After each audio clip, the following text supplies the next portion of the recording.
Money and finances are major causes for divorces and separations in relationships. Although more millennials like us talk about money more often with their committed partners, it can still be an awkward conversation. We'll share some questions with you that we think that all dating couples should talk about. We've had tons of financial conversations. And we've discussed our viewpoints on some of these questions before in the past, but some of these questions we've never talked about, and we'll learn the answers today, and hopefully we don't break up.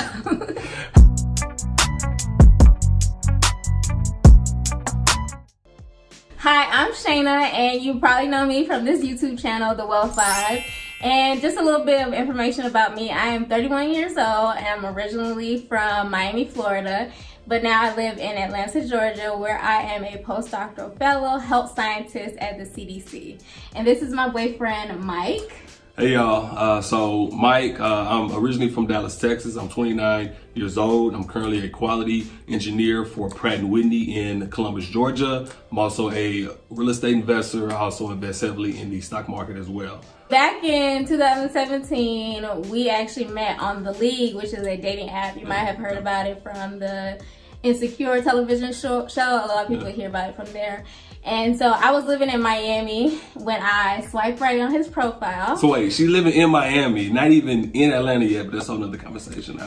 I was living in Miami, about to move to Atlanta. I was doing my background check for work and stuff like that.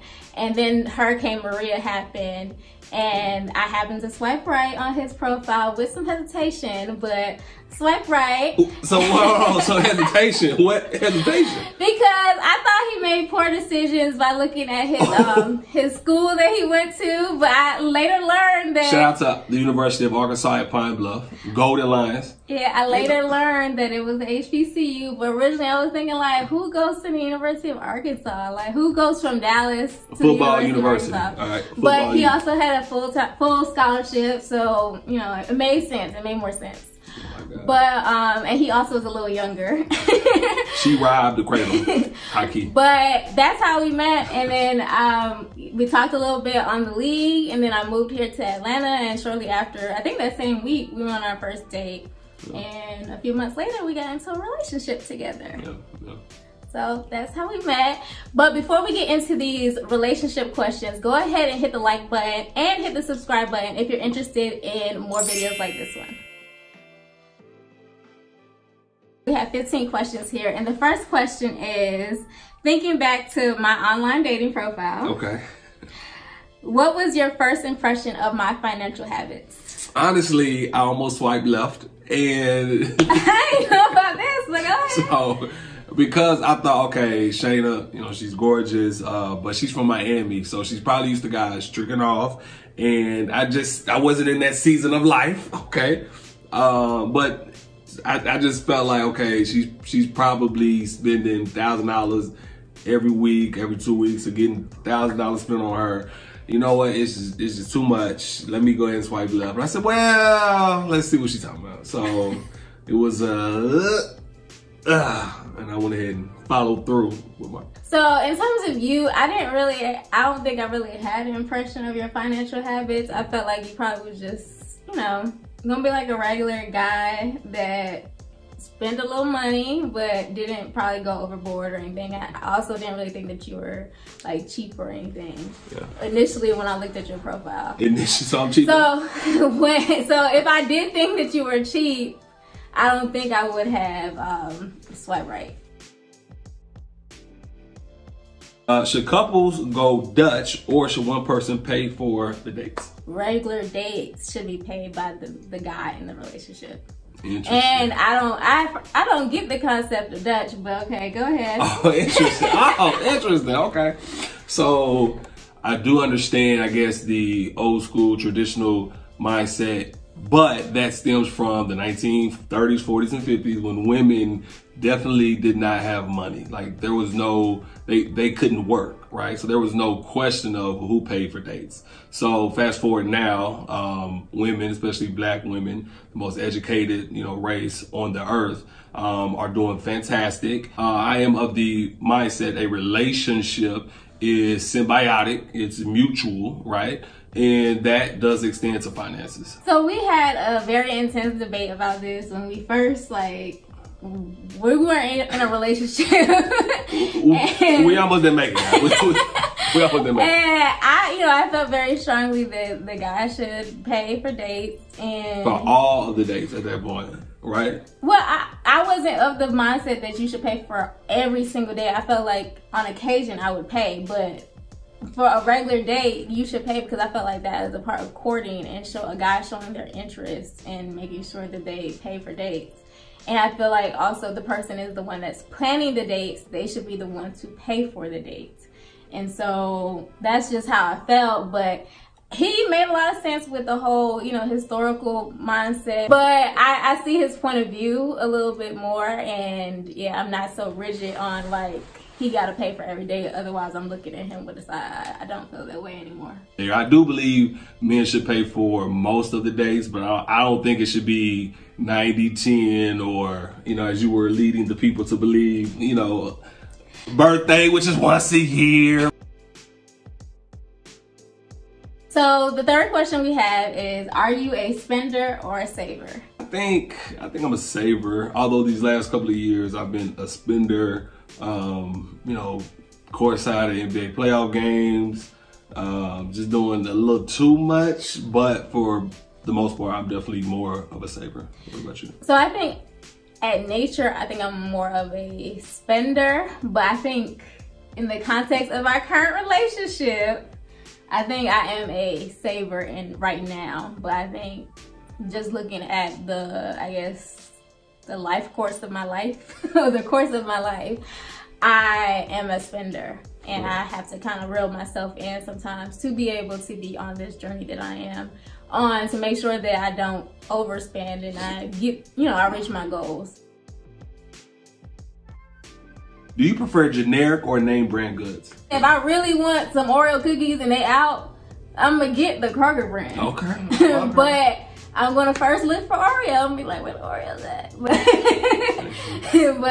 I don't really have a big, problem with generic brands. So, question: what about the clearance rack? Now we've had this discussion, but I don't understand her. I don't understand where she comes up with it.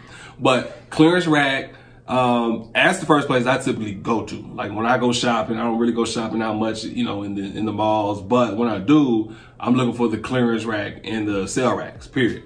But she somehow thinks that clearance rack is like in the trash already, but they're making you pick it up out the trash to pay for it. That's how she sees it. I don't get it. Okay, you was kind of close with your description. But I feel that clearance is like stuff that the store cannot move anymore, and so they have now moved it onto clearance, and they're trying to get, put it at a highly discounted price just to get it out of the store, so that way they don't lose any money on, their investment. Why don't you help them? No. And so I feel like people just don't want those things anymore because it's been there all season. Nobody wanted to buy it, and now they just gotta move it out the store. But I will definitely buy a sale. It's the same a thing. Sale. It's not the same. A sale, you can get a discount on the price because there, it might be a holiday, like 4th of July sale, but when it's on clearance, it's like, that's the stuff that people don't want. And I'm definitely for like a discount, a sale, eBay. Look, I will use an eBay, okay? And if you're interested in signing up for eBay, I have a link down there because I have, you have an eBay check coming too. I do. I have a $100 eBay check. They put me so on. I am A-okay with a discount on my purchases, but I want it to be, highly desirable items. And so I feel like sale is stuff that people want. It's just at a moment being discounted, whereas like clearance is, people, we don't want it no more. We're trying to get it out of the Most store. times it's like a seasonal transition. Like, okay, in the winter, the summer clothes will be left. It's not like it's a whole collection. But anyway. You will see a collection sometimes. But anyway, let us know what you think. Shopping at Payless. Because we've been having this debate for a while. Drop down in the comments and let me know what you think. Like, do you agree with buying things from clearance, or do you feel like clearance and sale are two different things? Like, I think they're two different things. The same. Let us know, weigh in on this topic, because we always are debating this. When should you discuss finances with someone you're dating? What do you think about that? So I think we discussed finances pretty early on. Like, we weren't even in a relationship when we first had that discussion about like who should pay for dates and stuff like that. So we talked about it early, and it might have been just a function of the fact that I am on this debt-free journey and I'm working other jobs, and I couldn't really just like be available, especially we had like he lives out of town and he comes here to see me, and so I would have to say like, you know, I'm working and I need to work because I have these debts to pay off.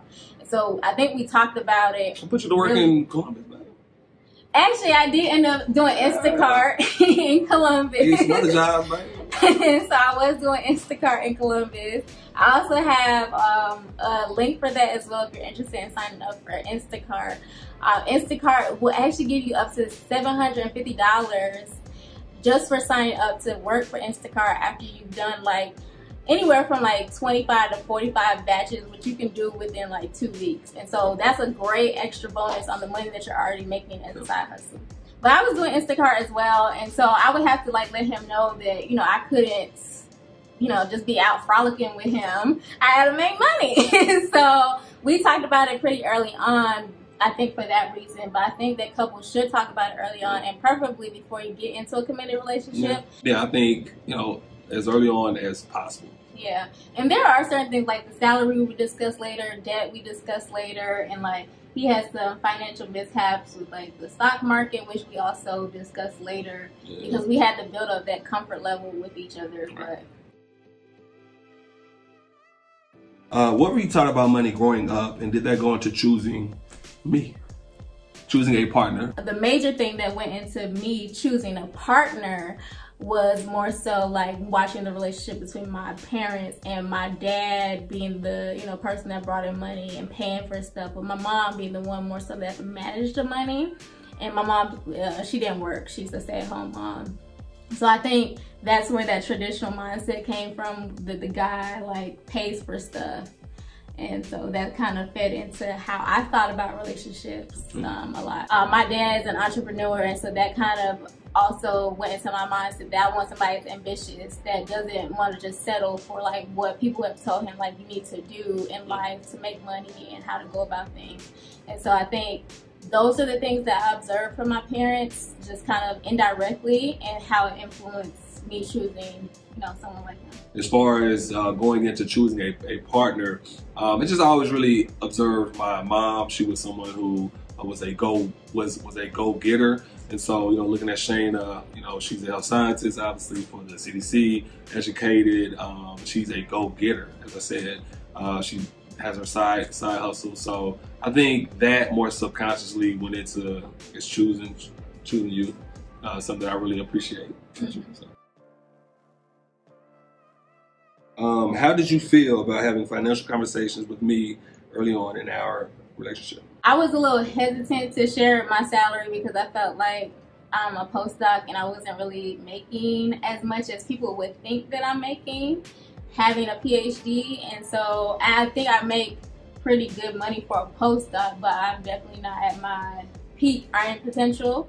And so that I was a little hesitant about like sharing with him, and also I was hesitant about sharing like my debt as well, because I, you know, had student loan debt.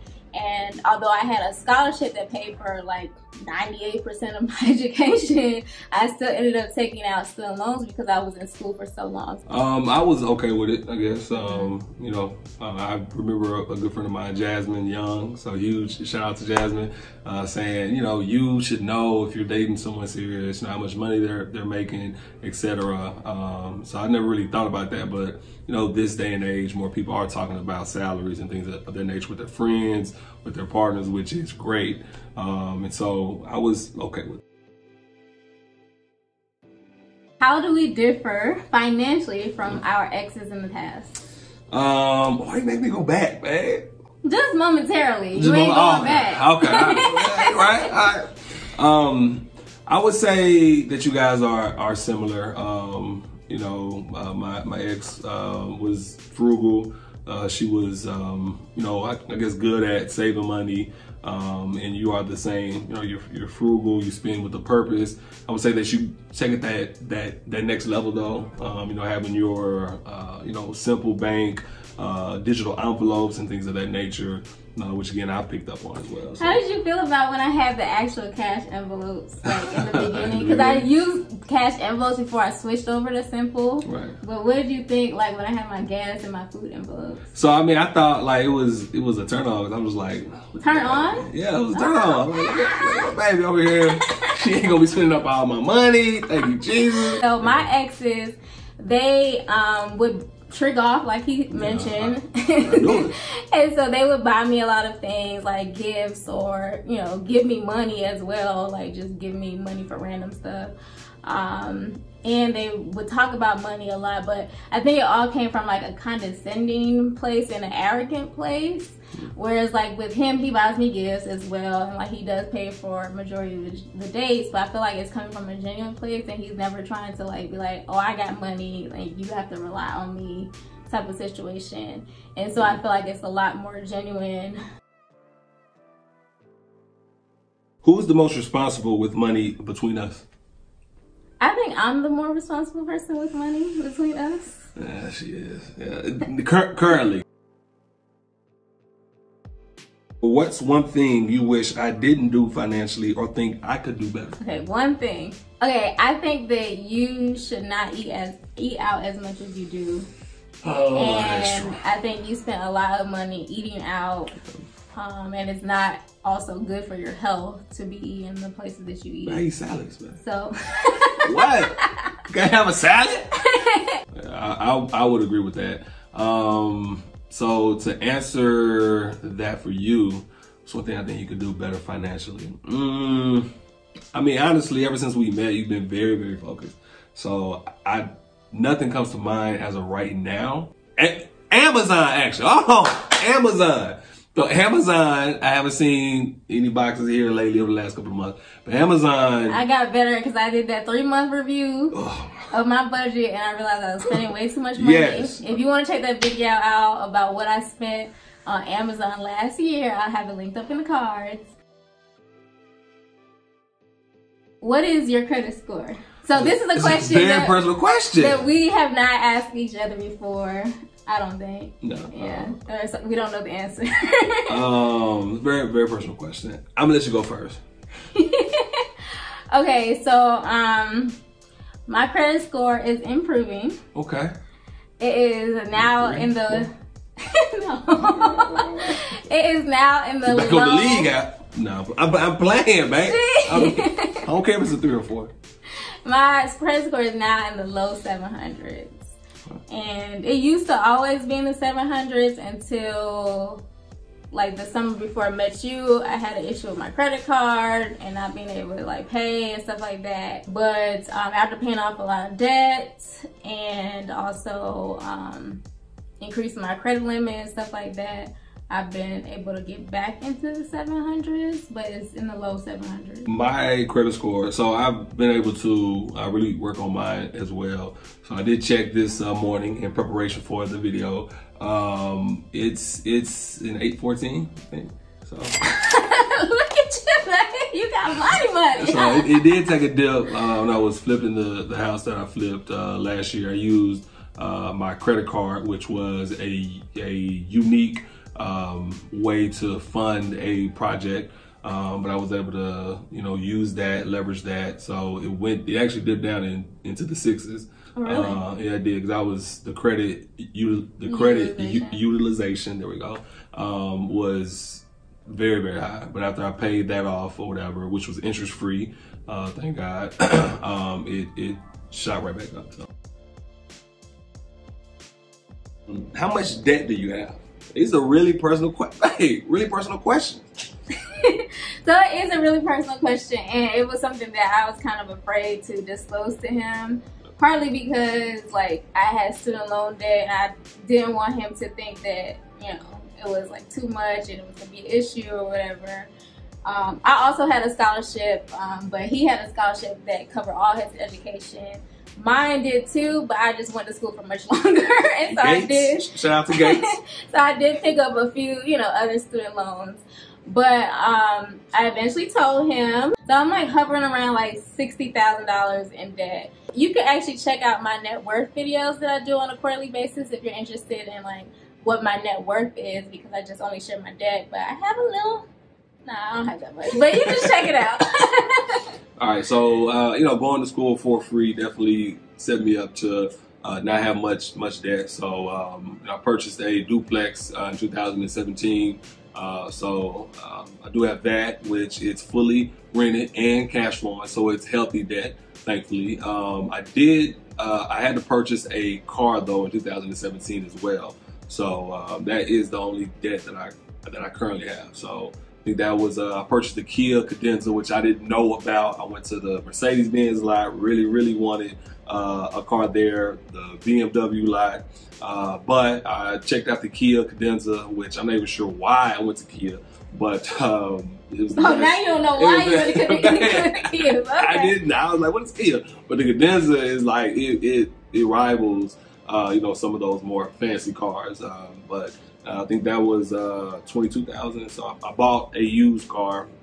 That car in 2019 MSRP I think for like $70 though. So they're very nice, but I was able to get mine at a discount. So that's the only debt I currently have. How much do you owe on that now?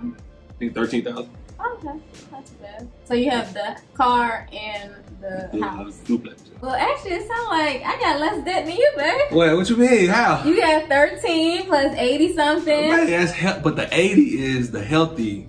That's the healthy I don't part. know. People don't look at it that way, but Yeah, I mean. Ideally, how would you like to handle the finances when you're married? Would you want to do them 50-50, percentage based, like everybody does their own thing? Yeah. How would you want to do it?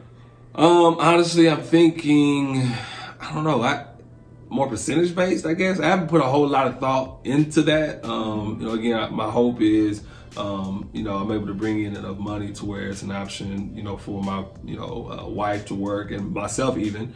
But I'm thinking more, I guess, percentage based. Mm-hmm. Than, you know. So I'm thinking that each person puts in their income into like a joint account, and that account then pays out all the bills. And so in essence, that would kind of be like percentage based because, you know, you're contributing the amount that you make. Yeah. And then I think that after all the bills are paid, each person, so like the husband and the wife, gets the same amount of like fun money, spending money. And so I think that way it's more equitable. There's never like this power dynamic where like the guy can be like, oh, I make the money, or I pay all the bills or whatever, and or that one person has like $1,000 to go and buy whatever they want, and then the other person like, I only got $5. I can barely go get a movie ticket, you know. Right. So I think it's more equitable that way, and that's how I would want to do it. And that makes sense. What does retirement look like to you? Got 2 more questions, that's it. So I did a video on my 5-year goal. So if you're interested in that, I'll have it linked up in the cards. But retirement looks like to me just not working a regular full-time job that I have to go in to somewhere to work and have someone tell me what to do. I want to have autonomy over the work that I do. And I just want to be able to do that from wherever I am. Like, I don't want to have to telework. So like with my job, I get to telework one day, but I have to literally just do it in this apartment. Like, I can't do it from Starbucks, actually. It's ridiculous. So if I want to be able to do it from Starbucks, I want to be able to do that. If I want to do it in Fiji or like Thailand, I want to be able to work wherever I want to work on my own terms and bring in the amount of money that I want to bring in. And so retirement also, to me, like, I want to do it at the latest by 40, but if I can do it before then, like, I'm definitely all game for that. But to me, it's just about like having freedom and not having to work within the normal mainstream system of employment. My answer is very short. Set me free. Okay? Retirement for me, I'm hoping by the age of 35, at the latest, is really my hope. And again, if it's sooner, then great. But, you know, just being able to do what you want to do whenever you want to do it is, you know, huge. The very last question, baby. You want to answer? So what's the why motivating your financial goals? The why motivating my financial goals is honestly really everything I just said. You know, I really want to pay off you know, my mom and my dad's house, you know, sooner than later. Again, also just want to be able to provide for myself and my future family a life of just less stress. You know, you see, you know, friends and just growing up, you know, friends' parents or whatever. Occasionally, you know, my you know, parents would talk about money and not the best light, and I just don't want that for myself or, you know, my future family. So my parents, they did a fantastic job, and you know, looking to, you know, take that to the next level. So the why again is just family and being able to live life on my own terms. So my why, I think, really stems from my parents. And I really have seen them at times struggle financially, but also at times like have like great success, being able to bring in a lot of money with their business. But I want a difference in being able to have consistent like flow of money and never have issues with money. And that might be extreme because we're always going to, you know, encounter some problems in our lives, but I want it to be more consistent and be able to afford anything that I want to. I don't want to be able to, like, I don't want to just waste things, but I want to be able to afford things that I want and provide lives for my, you know, myself, my future husband and family, and also my, you know, my parents. I want to be able to help everybody out, even like my sister and brother. Like, I want to be able to help financially and not have to be like, oh, I don't got it, you know? And so that's really the why. Like, I want to set us all up for great success so we can have generational wealth, even if it's not from my direct family line, you know, like with my husband and kids, but even if it's through my brother and my sister. Like, I want all aspects of my family to succeed. So that's my why. Okay. Okay. All right. So those are all of the questions. Are we breaking up? I don't know. I found out about some things. No. We really want to encourage other couples to talk about finances, and I hope that this video will help you to do the same. And we want the message to get out there that we're interested in helping couples talk about finances. So we are doing a tag video. And so we are tagging E. Michelle, Frugal Chic Life, Common Sense Mike, and Mama's Got a Budget to do a video like this so we can get the conversation going about couples and finances. And so if you know of someone else that you're interested in hearing these questions from, go ahead and share this video with them and tag them so that they can do the video as well. And so I'm interested to see this video like go out to everyone across YouTube, and so we can get this conversation going about finances so that couples can be prepared to go on a journey together with living their best financial life. And so I hope that you liked this video, and if you did, please go ahead and give it a thumbs up because it'll let us know that you really liked the video. And feel free to drop down in the comment section and weigh in on your perspective on the clearance versus clearance sale. For life. The clearance versus sale debate. Go ahead and drop down in the comments and let us know what you think. And make sure to share this video with other people that you think might be interested in this topic. And feel free to subscribe and hit the notification bell if you're interested in more videos like this one. And I appreciate you for watching. Well, we appreciate you for watching, and we hope to see you in the next video. Bye.